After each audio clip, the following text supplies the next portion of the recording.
Welcome back. I've got a brand new scene here in 3ds Max. I'm not continuing with the previous scene, and you'll find out why in a moment.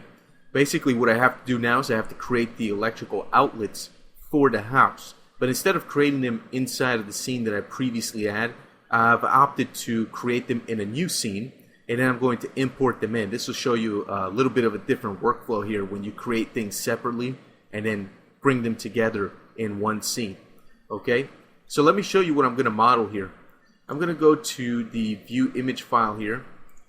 I'm going to go to my scene assets, images, and like I've done, I've collected lots of reference material, lots of reference images off the internet for modeling.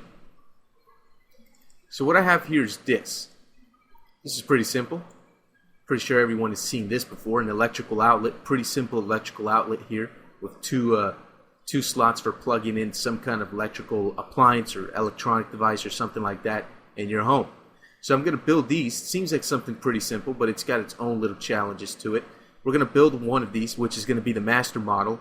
We're going to import it back to our previous scene where the house is, and then we're going to place it all over our house in areas that, well, that logically and visually seem to make sense.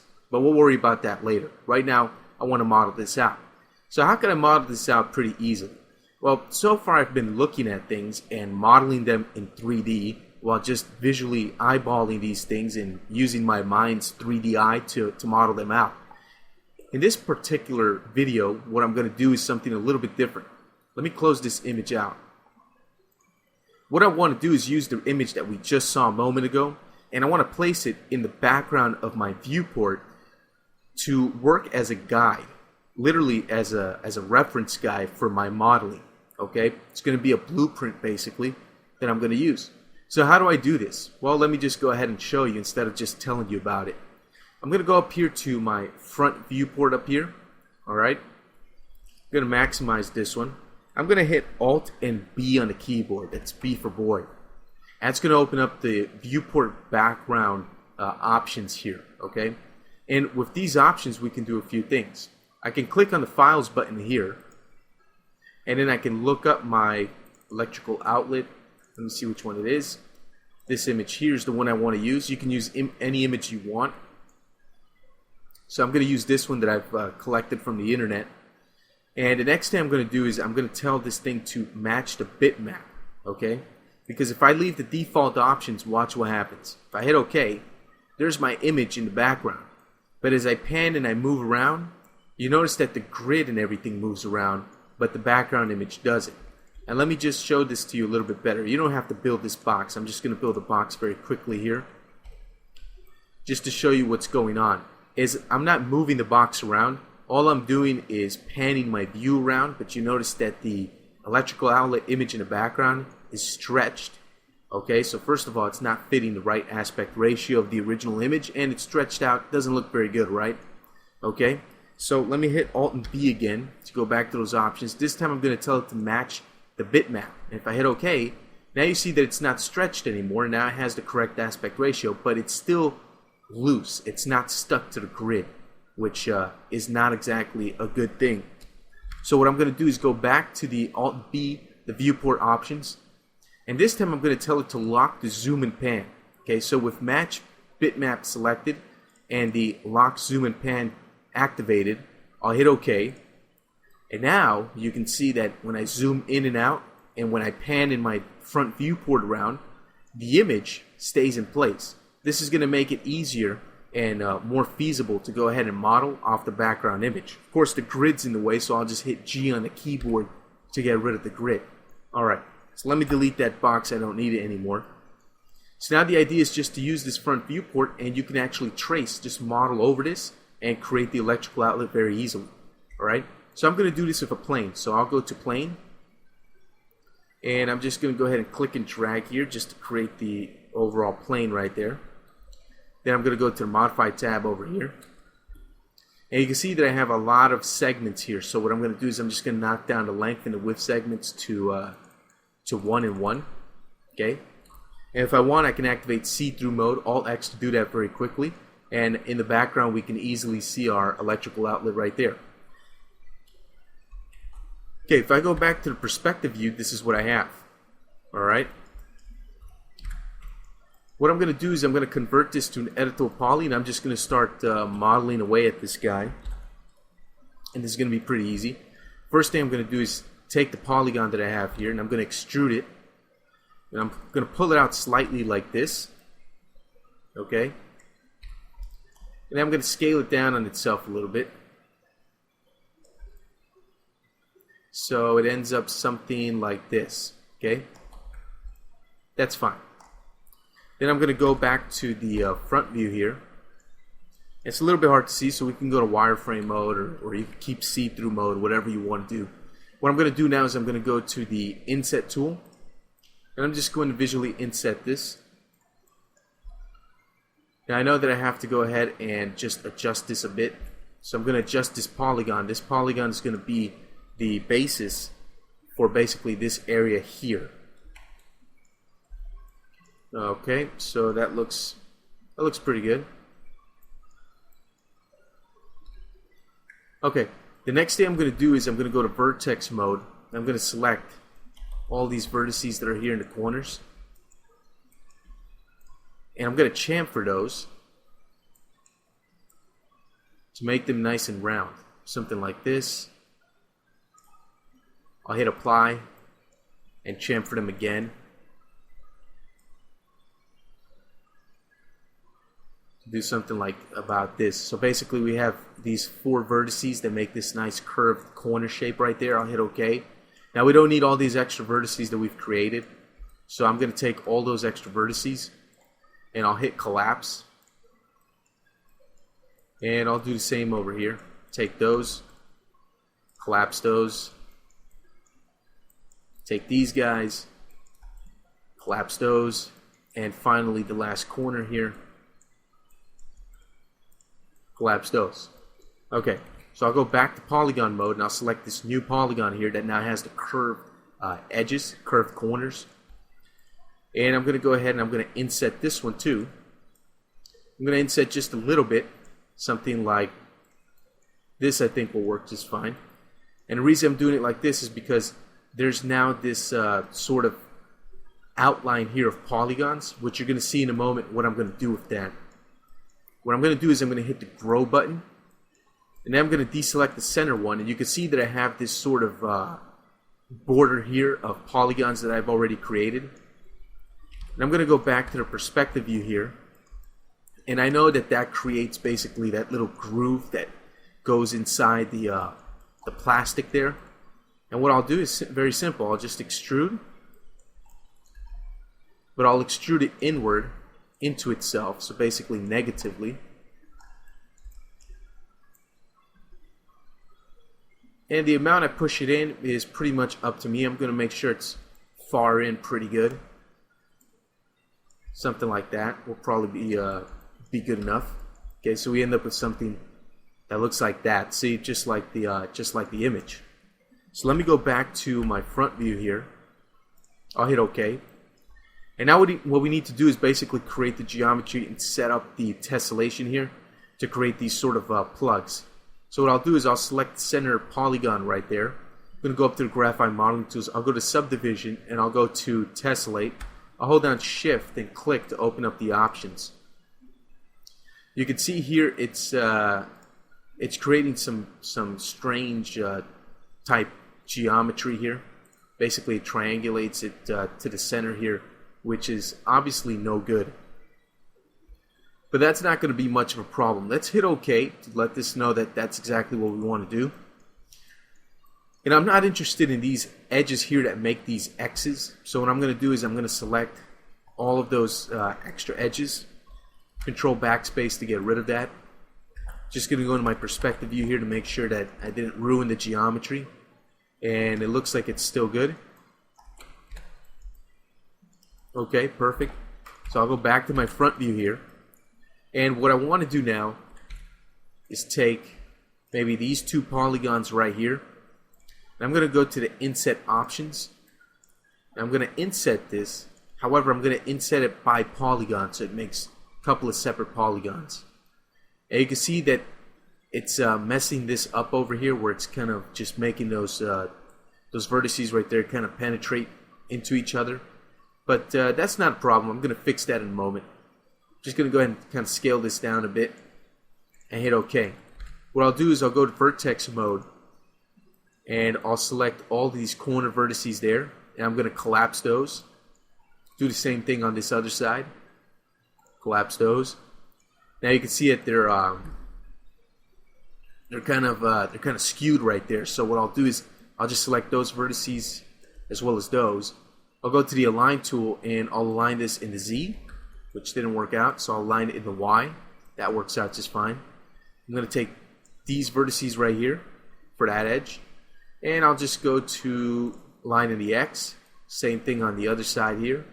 Align in the X, and now we get ourselves these perfect squares, basically, or rectangles, I should say. So now all we need to do is basically take this polygon here and just start to move it and get it into position here. Move the edges of it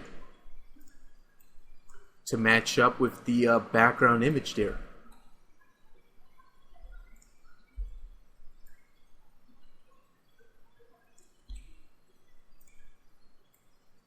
So something like this.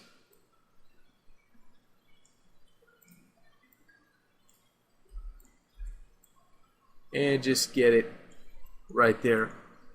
Looks pretty good. This is going to be a detailed object that gets viewed from pretty far away. We're never really going to zoom into this. So don't worry about it being super detailed unless you're doing a close-up of something like this. You shouldn't really worry about it too much. Okay, so now let's try to create the geometry for this sort of little dome shape here. Okay, to make that little hole. So to do that, it's actually not going to be too hard. What I'll do is I'll use these three edges that are right here. I could probably just get away with this. I could probably just connect that thing once, and then with that edge selected, I can go to align and align this in the Y to flatten it out. Place it about down here. I'll take those three edges again, and I'll probably just connect that and flatten that in the Y as well, just to make the top portion right there. And what I'll probably do here is, let me see. I'm going to take this guy here, and maybe I'll align this one. Or actually, here's what I'm going to do. I'm going to show you a different tool with the graphite modeling tools. Let me take the center edge here, control backspace to get rid of it. And I'm going to take this one up here, control backspace to get rid of that one. I'm going to take the one on the bottom here, control backspace to get rid of that one. So I'm going to end up with basically one polygon here. It looks kind of like a trapezoid. Well, with this polygon selected, what I'm going to do is I'm going to come up here to my graphite modeling tools. I'm going to go to the polygons tab here, and you have this button here, GeoPoly, and you can read the description there of what it does. Basically, when I hit that, it's going to try to even out the vertices of this and try to make a geometric shape. In this case, it's trying to make a square, okay? But it doesn't make a perfect square, so we're going to go ahead and help it out. I'm going to take this edge here and go to align and align that in the X. Take the opposite one, align that in the X. Take the top one, I'm going to align that in the Y. The bottom one, I'm going to take it, align it in the Y. So when you have ourselves an object with nice even sides here.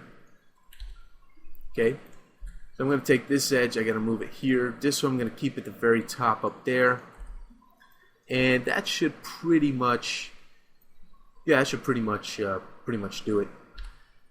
So I'm going to take these two vertices at the corners, and I'm going to try to chamfer those, see what I can do with that. I'm going to chamfer it to about maybe this much. I'll hit apply, and I'll chamfer it one more time to make a nice curved sort of dome shape there. I'll hit OK. Same thing as before. We're going to take all these extra vertices that were created that we don't need, and we're going to collapse that stuff. So there we go, it's collapsed. And now we have ourselves this perfect sort of dome shape, which is going to work out real good for creating that little hole right there, that little plug hole that goes right there. Okay, so with that done, I would say that I'm pretty much finished creating this part here. So actually what I might end up doing is taking all these vertices and moving them down a bit, just to get the shape down a little bit better of this thing. Okay, I'm going to say I'm happy with that. I'm not going to be too picky about it.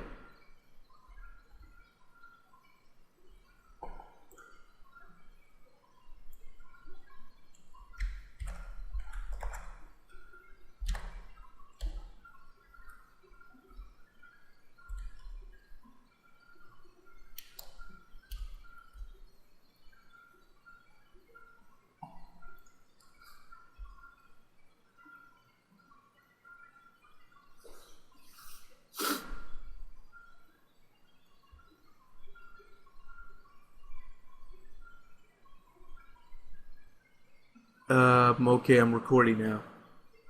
Start again in 3, 2, 1. So now that I have that part, what I can do is I can rip this area of geometry here, and I can copy it and reuse it down here. So I'm going to show you how I'm going to do that. Let me go back to the perspective view here.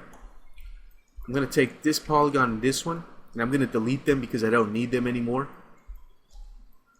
And what I'm going to do is I'm going to take basically all of these polygons, and it might help if I go into a front view to do this. Okay, I should have all of them selected right there. If I go to a perspective view, I can see that yes, I do. What I'm going to do is I'm going to move these guys and then hold down Shift to make a copy of that. And it's going to ask me if I want to, clone it to an object or an element. I'm going to go with, let me see, I think I'll go with element is perfectly fine. So I'm going to move this down like this. Okay. And let me go back to my front view here. And this is going to have to be down here like this. So I'm going to try to rough it out, get it into position. It's going to be something like this, perfectly fine. Okay. Right. So what I'm going to do here is I'm going to take these vertices here, and I'm going to collapse those. I'm going to take these vertices here and collapse those. All right. Let me go back to the perspective view here, just to show you what's going on. Okay. Now I can see that now I can connect the top part up there perfectly without a problem. So that's what I'm going to do. I'm going to use the target weld in vertex mode to target weld that right there, target weld that right there, and target weld this right there. And it fits perfectly, as you can see. Okay. Down here, of course, doesn't fit perfectly. So let's go back to the front view here and see what we can do to fix this. What I'm going to do is I'm going to take these vertices at the bottom. I'm going to move them up. You can see we have a triangulation problem there. That's it's really no big deal. Here's what I'm going to do. I'm going to take this entire section here and move it up out of the way just for the moment, just to give me some room here to breathe. And I'm going to move this up like so. Okay? I'm going to go back to the perspective view and I'm going to see what I have to do here. I'm going to take target weld and I'm going to weld this vertex right there. I'm going to weld this vertex probably right there. Yeah, I guess that'll work. I'm going to weld that one right there. Okay. Up here, I'm really not going to worry about this too much, though. If I wanted to clean this up a bit, I could target weld that there, and target weld that right there. And then right here we have these holes. Well, let's take the border here of this and cap it. And that'll seal up that border right there and give us a pretty nice clean finish there for that object. Okay. So now what I'm going to do is go back to the front view, and you can see I need to take basically this polygon that's right here and move that guy down like so, so it's back in it's supposed to be. Kind of rough in there with the image, and that is pretty much going to do it for right there. I'm not going to model this little center piece, whatever this thing is right there. You could use if you want to take some time out and model that out using the techniques that we just saw, you can go ahead and do that. Be good practice for you. I'm not going to go ahead and do that. Don't really feel I need that detail right there. So now the next thing to do is to basically extrude this stuff in to finish this off. So I'm going to take these polygons. They have to be extruded in, and I'm just going to use the extrude options here, and it's already going to extrude them in based on the previous options I used, which is perfect. It's pushing them into the model, which is good, and I'll hit OK, and that pretty much takes care of itself. Now for the back here, to finish it off, just go to border selection mode, select that border of edges, and use the cap to basically cap that off with a polygon, and we're pretty much done. The only thing you would have to do now, if you really want to finish this off, is to take this edge here, select its loop, so you have basically that loop of edges that borders around it. Go to the chamfer tool, go to the options, and chamfer this out a bit, giving this a few segments, maybe about 4 segments is good enough, just to make that a nicer finish right there. And if I go ahead and render this out, you can see what I end up with. Obviously, I need to fix up the shading normals right there, so I'll actually go ahead and do that. I'm going to go ahead and select all the polygons here. I'll go to the properties and hit smooth 30, and that should fix it for me. There we go. Now that those edges are smooth out right there, so it doesn't look all hard and nasty, and that looks pretty good. So I got myself a pretty nice looking power outlet right there. That's pretty fairly detailed. You know, rendering this out from mid-distance and even from far away is going to look pretty good. Okay, so I've got this done, but right now, unfortunately, it's in its own scene. So how do I get this back into the with the house? Well, it's pretty easy. All I have to do is select the object. Okay, we'll go up here and hit the 3ds Max file button up here. Okay, go down to export, and we'll go to export selected. We have a few different options here. The one we're interested in is export selected. We'll click on that, and that'll take us straight to the export folder of our project directory, which is perfectly fine. And I'm going to switch to format. We have lots of different formats to use based on your studio, where you work at, what project you're working at. You may have to choose a different format based on your pipeline or what you're told to use. Okay, so there's lots of different formats. FBX is one of the most popular formats right now. You can also use Collada, lots of different formats. I'm going to use OBJ. Okay, that's a pretty popular format, pretty universal. I'm going to give this a name. I'm going to call this power underscore outlet, and I'll hit save. And it's going to give us some export options. I'm going to leave all these default options. I'm going to make sure that faces is set to polygons, not triangles or quads. I like to set it to polygons simply because I find that doesn't mess up the geometry as much as if you go with triangles or quads or polygons. Basically, I don't want it to retriangulate the mesh. I want it to leave it alone. We also have some presets you can choose. So if you're working with, say, Blender or Cinema 4D or even DAW Studio, you can use different presets. I'm just going to keep it at none because I'm just going to export this from here, but I'm going to continue using it in 3ds Max. I'll hit export. We get the export statistics here, and then we'll hit done. And it looks like nothing happened, but you want to make sure you save out your scene. Okay. All right, I'm going to end this video here. In the next video, I'm going to go back to the house and I'm going to import this in, and we're going to populate our scene with power outlets.